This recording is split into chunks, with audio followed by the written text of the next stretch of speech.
end the screen share, I'm going to just go over some of the research real quick. Okay. I want to hide that. Yeah. Okay. There we go. So this is a report from EdSurge. EdSurge is a EdTech magazine. They focus on technology and education. But one of the key points that they pulled out is that shortages in teachers basically expose the students. The students are exposed because now, classrooms up to 25, 30 students at a time. And then you have one teacher who is trying to use technology to keep track of not only 30 students, but also family members. And that's become quite a burden on a lot of people. And so that's just one point from this article. And I will get your contact information. I can share these articles with you if you want to go ahead and read them, do the research. Now, this is more about the higher education system from the Brookings Institute. And one of the key points that it pulled out about school closures is also the transition from going from a high school into a four-year university, in which students are going to miss their SATs, they're going to miss their ACTs, they're going to miss the reminders to go practice, and some schools do ACT or SAT days, and those things are going to be canceled. And so how's that going to affect graduating seniors moving into four-year institutions? And last piece of research we wanted to share here was from Market Watch, which was last year. A lot of major companies are moving away from the four-year degree in terms of hiring. And so rather than making degrees requirements, they're starting to make things such as their what do they call this, experience a requirement. So if you have enough experience, they'll hire you. And so how is this going to impact students who don't use and leverage technology for education? And so we kind of wanted to open it up for discussion. Okay, so I'm gonna end my screen share, hopefully, if I can. Okay, and so I like to just kind of open it up now for a little bit of discussion. Okay, so I'm gonna kind of unmute, and if we could just take turns. What are some of you all seeing in your communities?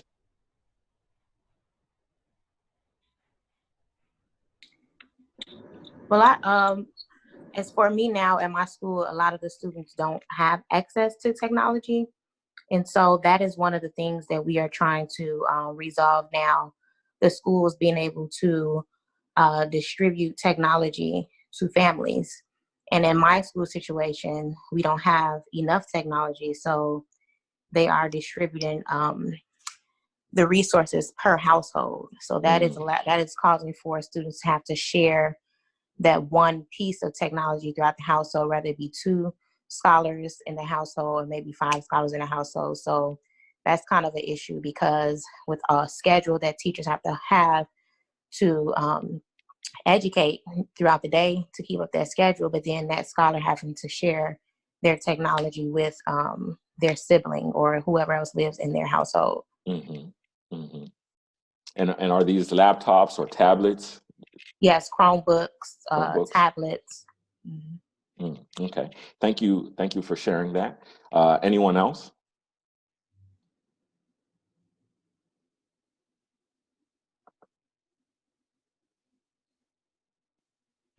I'm suspecting that, these phones that we have are amazing devices, but there are some limitations to them when it comes to assignments. There may be a child who has an excellent phone, but there are some assignments where it would really be great to have an iPad or a PC or something. And I think that might be getting in the way have some of them doing some of their assignments.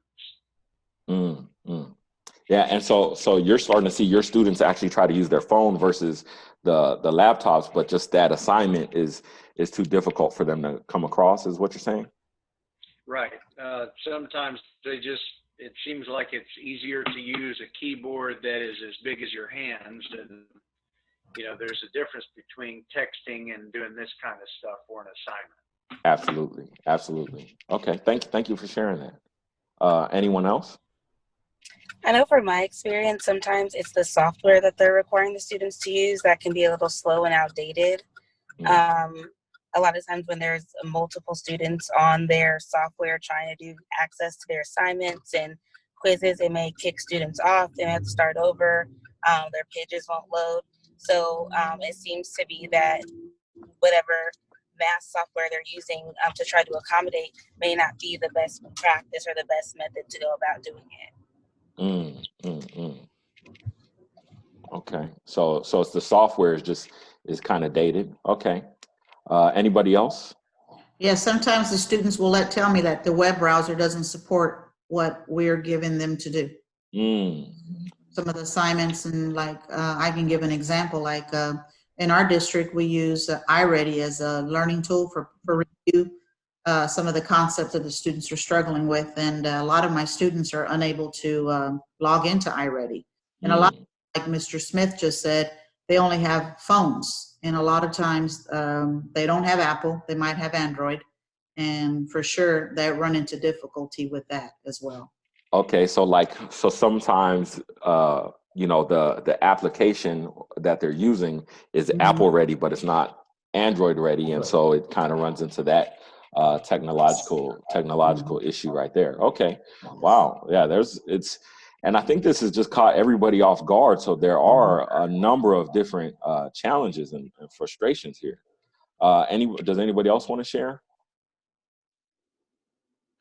Hi, this is Monique Williams. I kind of agree with what Maya said and also what Roger also shared. In our area where we are, I'm in Virginia, in a very rural community. And for us, we don't have access to internet throughout our entire county. Some of our communities, some of our members of our communities also don't have working phones. So we're in a very rural community. So access to even online or anything is not equitable. And so the issue that we have for our district, which we only have one high school, one middle school, and 3 elementary, the issue that we've run into is that we're actually not providing any online instruction because of those reasons. And so it's been tasked to our families and to our students to almost in a way for them to identify ways to support their continued learning, which again creates some greater issues with equity, where you have those with higher education, families with higher education, families who have a little bit more attention to school, I guess, or more involved with school, who are providing a little bit more resources and support to families. But the way for which we've kind of set up to offer instruction has been through delivery of printed material. And that happened for us in Virginia. Our governor shut schools down March 13th. So that happened those first few weeks of March, and our students have not received any additional resources since that time. Wow. And it was only for about 10 days. And so now we're at a situation where our students who were not making satisfactory progress to be promoted to the next grade or to obtain the credit for verification, whether it's a SOL. For us, we use standards of learning, or SOLs. I think some of you guys may be Common Core. But for our students to receive that credit for the grade level or that class that they're taking, some of them have to continue with some remediation and enrichment activities that have been prepared by our teachers. But again, it's still paper version because we just don't have access to any online resources. And so I think one of the biggest areas that we're struggling with is how to provide equitable access, especially for our students who receive special education, our students who are English as second language learners. So just so many things that we're dealing with here beyond just access to technology. Wow. Yeah, that is definitely difficult. And so at this point, are even just parents being contacted about the possibility of picking up more packets, or is it a thing where it's just on hold, or what's happening? No, we have provided continued communication with our families. Our district, our superintendent we make what's called our robocalls. We provide information via email as well as our Facebook page. So the good thing about us being in a very small rural community is that everyone knows everyone. Yeah. So our teachers live amongst each other in our community, and so with us being able to provide meals for our families each week, we've also been able to provide a space for families to come in and pick up information if they need it, as well as mailing those packets. But again, like I said, the challenge comes in with continued learning for those families who their students may have been making satisfactory progress and they don't need any enrichment activities. But it's just kind of where we are right now. Oh, wow. Okay. Wow. Okay. So then let me put this question to the group, unless anybody else wants to share on the last question.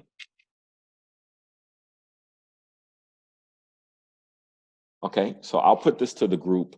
If you were to design your own software to deliver EdTech into the classroom, what are some things that you would want to see in it? What are some things that you'd want it to do?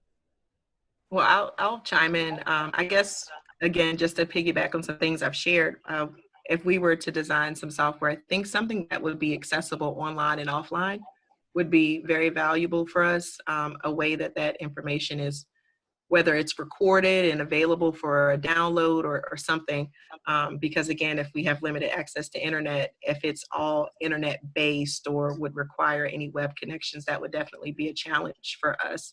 And in addition, just from the special education perspective, because I am a special education teacher, something that does also incorporate some level of audio instruction, whether that is the student has access to click on, I'm getting feedback, where that student has the ability to click on text that could provide reading back to the student, or either some type of voice to text instruction, or voice to text response for that student, especially for those that struggle with reading, writing. Wow. Very good points. Very good points. I definitely, in some of the Facebook groups that I'm in, I've seen that special education's almost been totally left out of COVID. And I even seen some documentation that came from the Department of Education that basically kind of told school districts and officials in a way, hey, listen, if you can't deal with that right now, don't worry, you're not going to get in trouble, type thing. And granted, it's a crisis and it's an emergency, but the more people we leave out, this is going to affect their lives in the future. So I definitely appreciate your comments on that. This is Cleo. Monique, this is Cleo Franklin. I'm the Chief Marketing Officer and Strategic Advisor for Lateral Year Success, and I really appreciate your comments. Just wanted to ask you a follow-up question. When you talked about online access for EdTech, can you tell me, what would be the best delivery methods or platforms that you feel would be important and critical to implement this to make sure that that information is being delivered to the students? Well, I can say that at present, we do not utilize any online classrooms. I'm sorry, I wanted to say offline. You said okay. Online, but I wanted to clarify on offline. What would that method be for the platform? What would be the best 3 methods? And thank you. I am not sure. I'm kind of on the spot, so I'm trying to think right now. It's okay. None of us is full experts here, so. Yes, I definitely would think, like I said, for us, ooh, I'm not sure. Well, I tell you, don't worry. If in fact you are able to think of some things, I'm sure that we can we'll provide you our website where you can be in contact with us and deliver that information for us, because those are the things you talked about, the critical challenges that you're facing. And as our founder Festus talked about, we're really wanted to make sure that this particular group had an opportunity to give us some insights on the ground that are actually doing the work. And you know the challenges, you know the opportunities. So we'll look forward to engaging you after the meeting, unless something comes up. But I really appreciate your comments as well as everybody else. Thank you. I definitely would love to do that. Thank you. Okay, thank you so much for sharing. Anyone else? If you were to design your own digital platform and its delivery, well, what would you put in it? What are some of the ones that maybe you've used and you said, hey, if I could combine this and this, that would be kind of ideal for me, or these specific features. What are you guys' thoughts?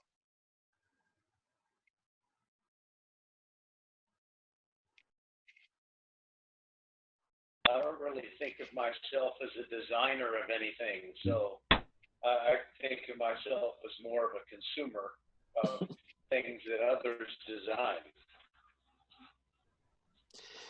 Yeah, and I think one of the things that maybe you brought up that was a good point, that is a feature, at least, is some kind of digital product where you can use it on multiple platforms. So you could use it on a laptop, or you could use it on a tablet or a cell phone, and it has responsive screen in which the screen, changes size depending on the type of item you use. So then that way, maybe students can begin their work on one device and then complete their work on another if need be. So that was a good design point that you brought up, even though you didn't quite say it.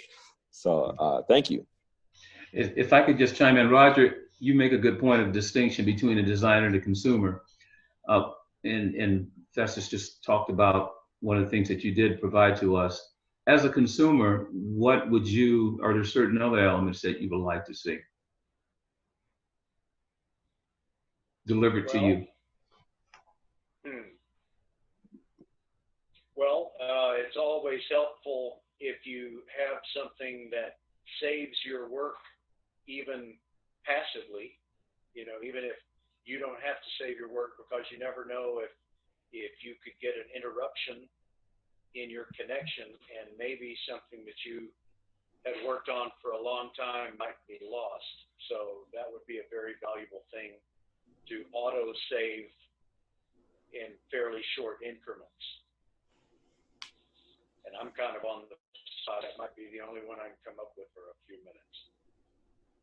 No, that's pretty good. So we would be able to archive your work, in no different than if you're doing a PowerPoint presentation, a Word document, you'd be able to auto save and not have to worry about having certainty that your effort hasn't been wasted, correct? Mm-hmm. And you can go back to and refer to. And I know that there are all kinds of households where there are a bunch more people in there than there were. For example, my son's home from college, and I didn't know he disconnected my charger from his laptop I'm using right now, and I got cut out of a meeting earlier today because he started charging his. Those kinds of things have to be happening in all kinds of homes. Mm-hmm. Mm-hmm. Said. Well said. Okay, so this is Jamie. I'd like to ask you guys just a couple of questions, just really quick, kind of get your input on this. One specifically being, do you guys believe that the digital program that you're currently using is effective for both the students and yourself?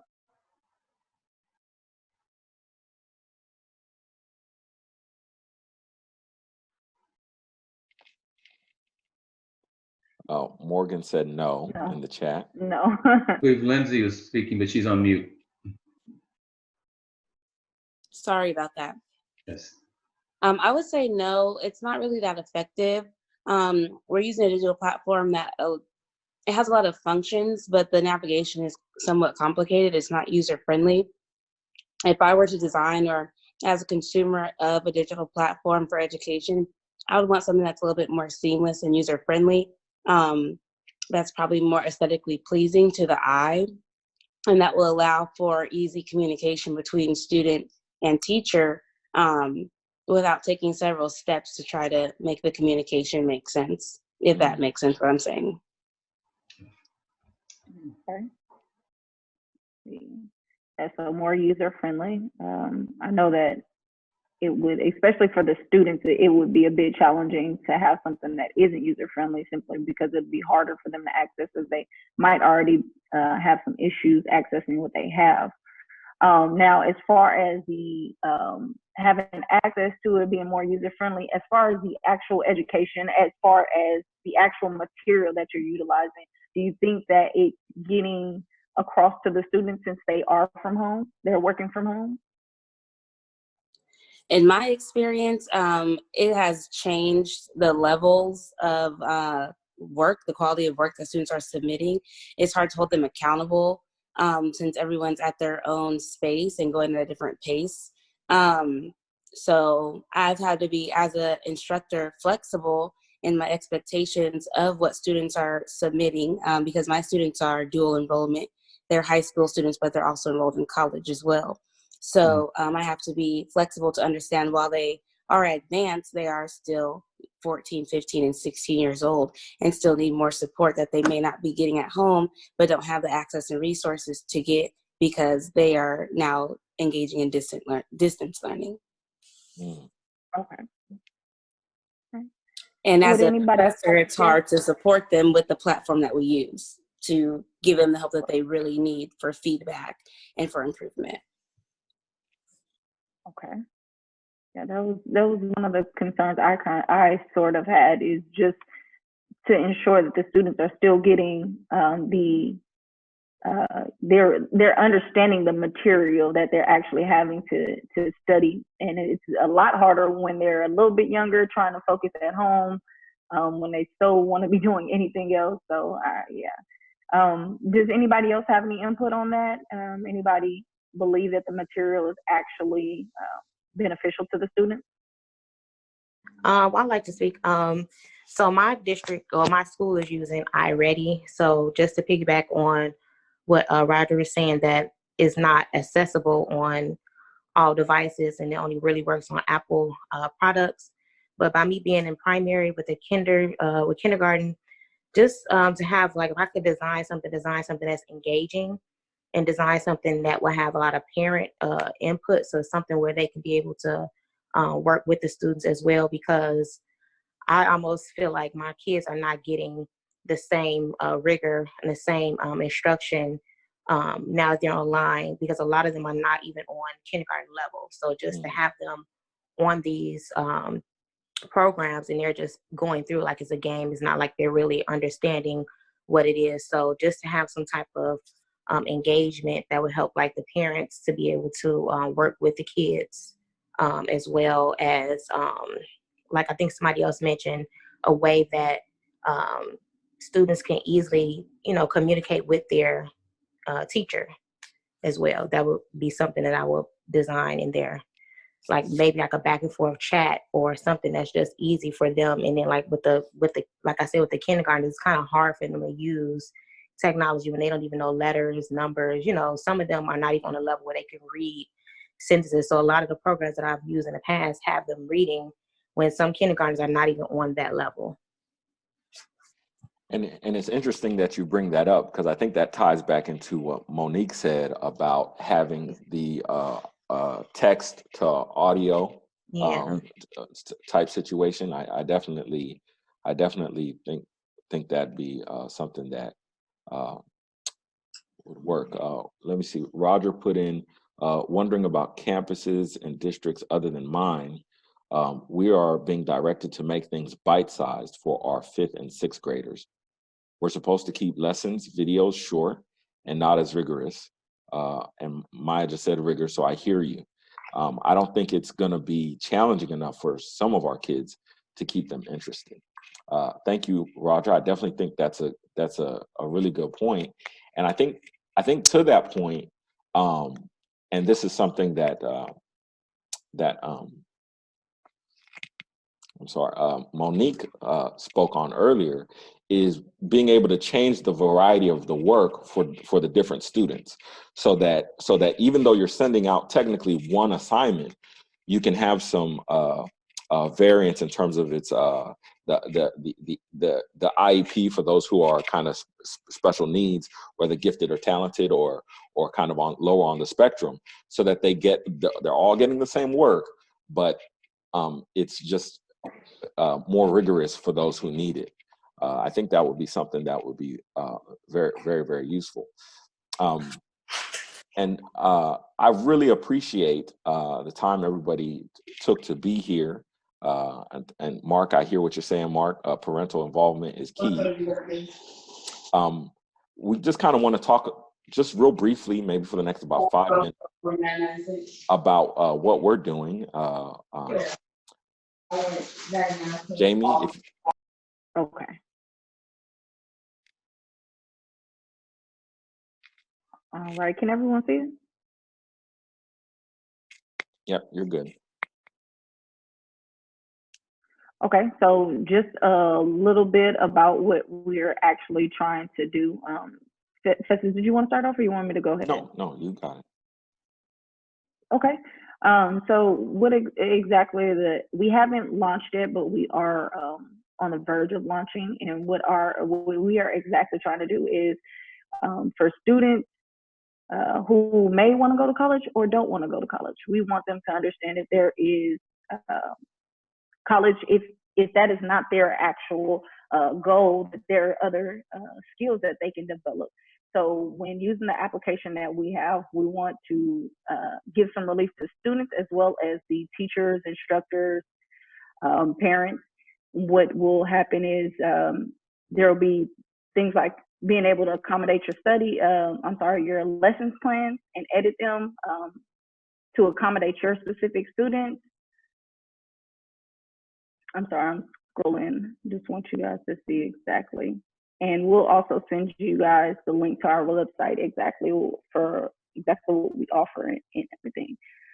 But today we wanted to do was to get most of your feedback so we can understand before we launch what things can we change or add to accommodate, especially during this time, because there's a lot of people who are prepared for the people who are already teaching their kids at home, but then there are others who aren't and who don't have access to technology. So it's important that we get your feedback and kind of understand the aspects that you guys get in the classroom versus what we're trying to do online.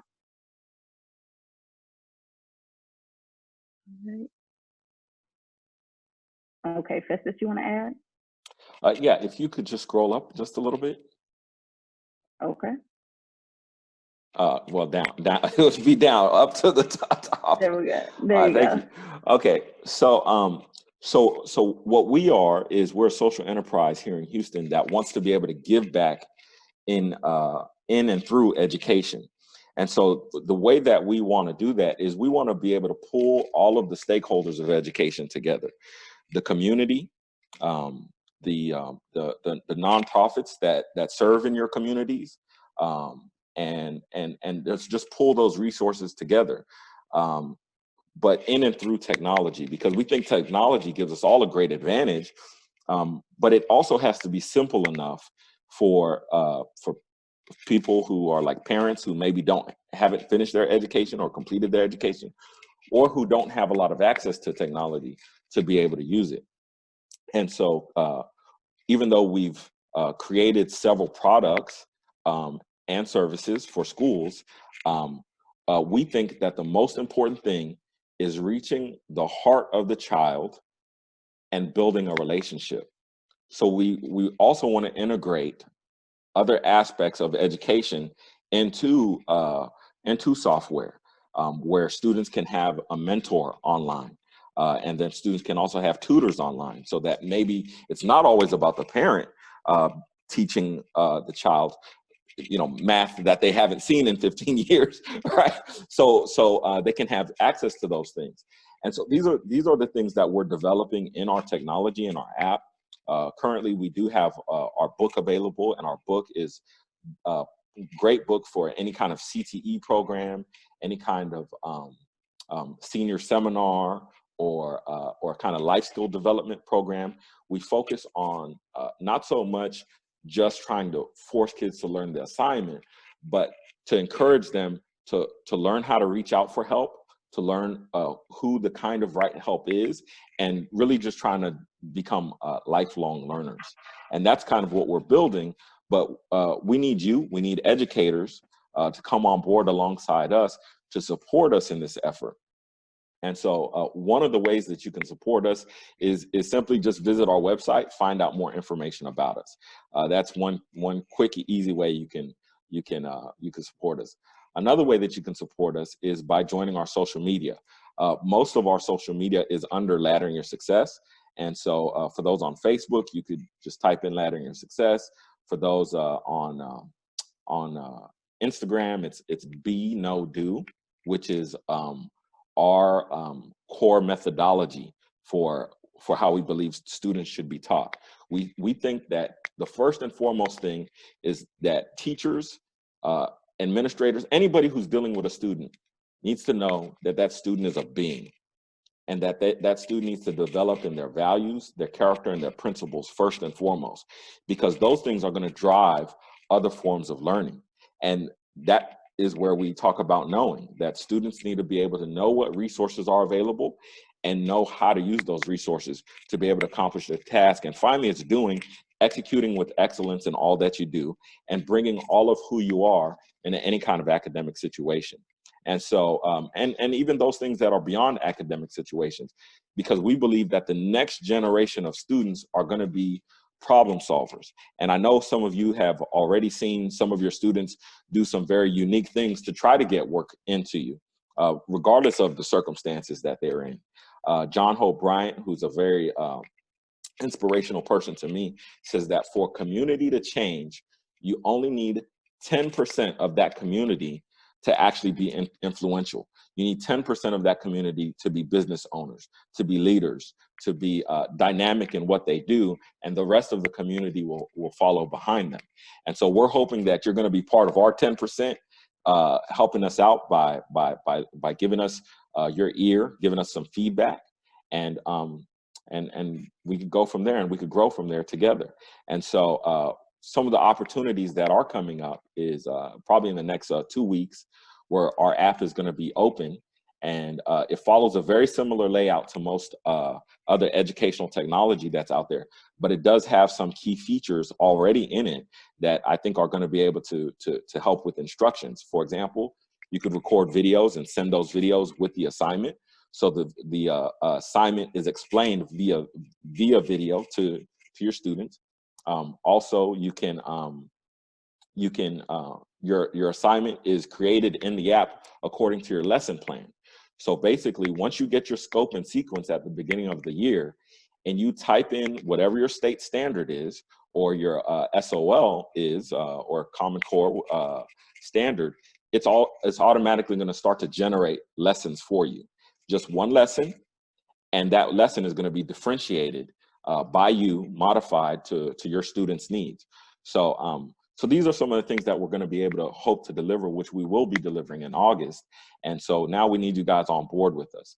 And so that's it for today, unless you guys have any questions, comments, or concerns that we can help you address. Thank you, Jamie. You could close your screen so that we can, yeah, thank you.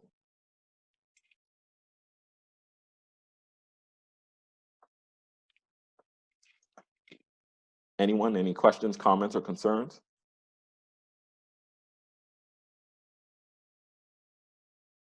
There was something that I wanted to say real quick. And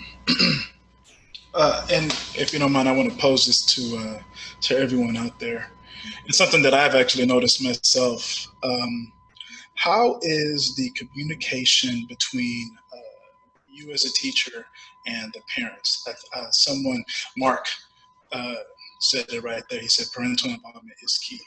And it was something that I wrote down as I was listening. How is communication between teachers, between you all and the parents? And do you feel as if parents are versed enough in the technology that's out there, whether how limited or advanced it may be? Do you think they're somehow intimidated by that, and that kind of maybe keeps them off? I know there's so many different variables. I had a parent today who told me she has 3 kids and 1 laptop, and she also uses her laptop because she's working from home. So I know there's so many different variables involved there, but just what have y'all seen from the parents?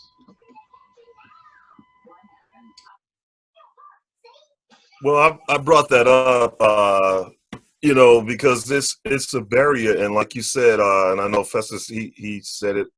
You know, some of these parents, they don't know. I mean, just if it wasn't COVID-19, you know, I look at situations like that. Parents still were having a hard time helping students engage in with their homework and doing projects and things. So now it's double that. So of course, yeah, they're going to be intimidated, and you know, with Laddering Success, I think coming up with something where we can focus on getting those parents those tools necessary, making it easier for them to help their students. So if we can come up with some type of format, we can help them so that they can help their students, because the students know my mom, dad, they don't know anything about this. So it's like they're on their own. So if we can find some way to connect those parents, not saying go back to school, but give them the tools necessary and the resources necessary where they can help their students to get engaged in learning. That's powerful. Thank you, Mark. That's very powerful. And I'll just add on to that, because Mark, I definitely agree with you. Some kind of tool to reconnect the parents back to education is so important. At the high school level, I found that a lot of our parents become very disengaged when their students matriculate up in the years. And so for me, I've had a lot of conversations with our rising 9th grade parents and students, and really reiterated the importance of them actually becoming more involved. You know, I likened it to the fact that, you know, I said when our kids were in elementary school, we were hounding the teachers. You know, the parents believe that they can teach the kids better than the elementary level teachers. And so now we're seeing that that's not the case, but even so, it's like as they got to middle school and high school, parents started to back off more because they felt that their kids have made it, for lack of better words. But it's more critical, if I should say, for our parents to become more involved because of so many decision making that relates to what's going to happen after they graduate. How is that student going to be successful after they leave school? How are they going to be successful on a job? And so I definitely would agree that, you know, some way to engage the families is so important. If there's some kind of, in many ways, it's like if there's a way to offer them even some kind of certificate upon completion of the class. You know, if you had some parent university or parent academy and they take those classes that say, hey, how to help my kid with math, or how to help them write an essay, you know, and so they're learning at the same time that their student is learning. And once they get a sense of accomplishment, I think that also helps them with their confidence to help their kids. And so I don't know, it's just something out loud. That is very valuable. 100%, yeah, absolutely. That's nail on the head right there. Absolutely.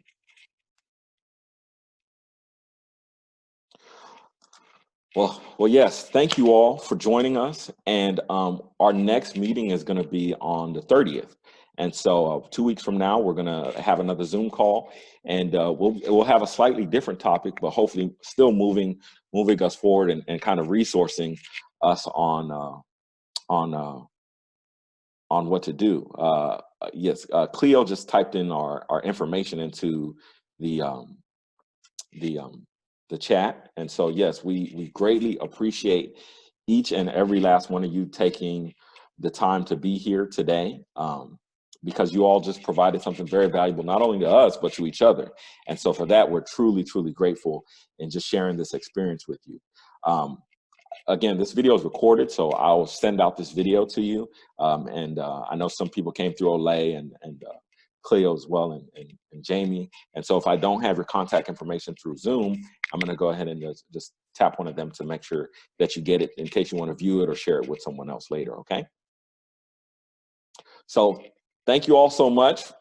It's time to take a step with Laddering Yeah. Success. That's right. Thanks, everybody. God bless Thank everyone, and have a good one, and appreciate your feedback. Thank you. Thank you.